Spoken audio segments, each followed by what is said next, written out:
Olá, hoje eu vou comentar sobre o livro Canuip, do escritor alemão Hermann Hesse.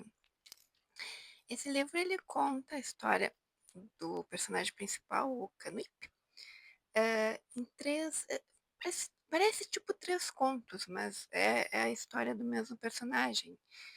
Tanto que tem um subtítulo de Três Histórias da Vida de um Andarilho. E é isso que ele é. Ele é um andarilho, ele não tem emprego fixo, ele não tem moradia fixa. Ele passa percorrendo o território da Alemanha. Ele faz amigos nessas cidades, às vezes reencontra alguns conhecidos, e ele leva a vida dele, a vida inteira assim. E isso abre muitos questionamentos, né? Porque não é o que a sociedade normalmente espera. A sociedade imagina que você vai trabalhar, vai ter um negócio, vai casar, montar sua casa, ter filhos, principalmente na época que é uma coisa mais um pouquinho mais antiga, né. Hoje a gente não segue tanto essas normas, mas era o meio que esperado dele na época. Até porque ele, quando menino, jovem, ele era muito inteligente, ele ia muito bem na escola, até abandonar a escola. Então ele mexe em cada lugar que ele para, porque ele pede hospedagem para esses amigos que ele vai conhecendo no caminho. Ele vai aprendendo diferentes profissões para servir de auxiliar e ganhar algum dinheiro nessas paradas. E é sempre, né, gera essa dúvida do caminho, de para onde, não, o não ter, né, uma definição, isso acaba provocando tanto muito os que o recebem. Então ele sempre gera uma conversa. Então ele tem são 3 histórias, né, e a primeira história, ela tem meio foco nisso que eu comentei no primeiro momento.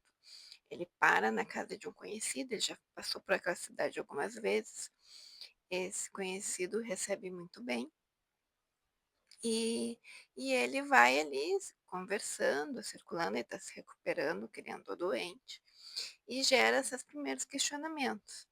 E aqui também tu nota que ele é uma pessoa bastante respeitosa, bastante tranquila, e ele não entra em discussões.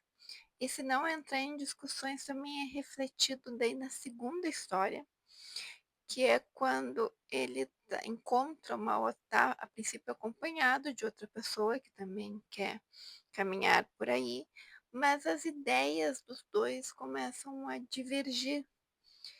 E ele até expõe opiniões, ele não é uma pessoa que vai ficar calada, mas ele não é aquele tipo de pessoa que vai ficar brigando, tentando impor o que ele acha certo, né. Ele escuta o que o outro está falando, ele expõe a opinião, se o outro não mudou a opinião, ele não vai brigar, mas se é uma coisa que for, assim, muito diferente dos valores dele, ele também talvez não preserve.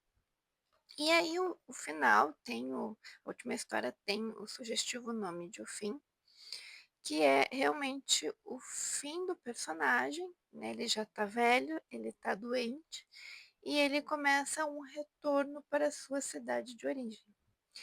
Ele é um livrinho super rápido, mas ele tem esse toque, assim, meio filosófico, né, de questões da vida, do que é do convencional para o diferente, e o que traria felicidade, porque no final tu fica pensando: é a liberdade? É não ter laços com ninguém? É cortar os laços com todo mundo de sangue? Hã, isso vai te tornar mais ou menos feliz? Tu ficar dentro de uma casa vai te tornar mais feliz do que alguém que não tenha nada? Então ele começa a trazer muito disso e tem muita questão da humanidade, né, porque por mais desafios que ele tenha nessas jornadas dele, que ele se torna extremamente desapegado e no fim tu descobre por que que ele é assim também. Hã, ele ao mesmo tempo ele é muito respeitoso com todos, porque tem várias, né, tem algumas situações inusitadas que entram alguns questionamentos, assim, e tu vê o comportamento do personagem. Eu não vou entrar em detalhes para não dar spoiler, porque ele é tão pequenininho, que se começa a detalhar muita coisa, entrega tudo. E é uma leitura muito prazerosa. Ele é um livro leve, ele tem boas reflexões. Foi um livro que eu li no final do ano, então para traçar objetivos para o ano seguinte, ele foi muito legal, porque ele te dá ele, por um momento, ele te faz abrir assim essa visão mais ampla nesse mundo que a gente está, que é tão consumista, tão materialista, e ele sobe esse nível, né? Ele fala bem do ser humano, das ligações ou não ligações, a liberdade de se sentir preso a convenções. Então ele leva assim para muita para muito ele te põe muitos temas ali em poucas páginas para te refletir. Então eu deixo a dica, eu gostei bastante, justamente por essas reflexões todas, essa mistura de leveza e reflexão. Deixo a dica, quem já leu, se quiser comentar, né, dizer por que que gostou, por que que não gostou, fique à vontade. E para quem não leu ainda, é uma boa dica, ele é rapidinho e bem gostoso de ler.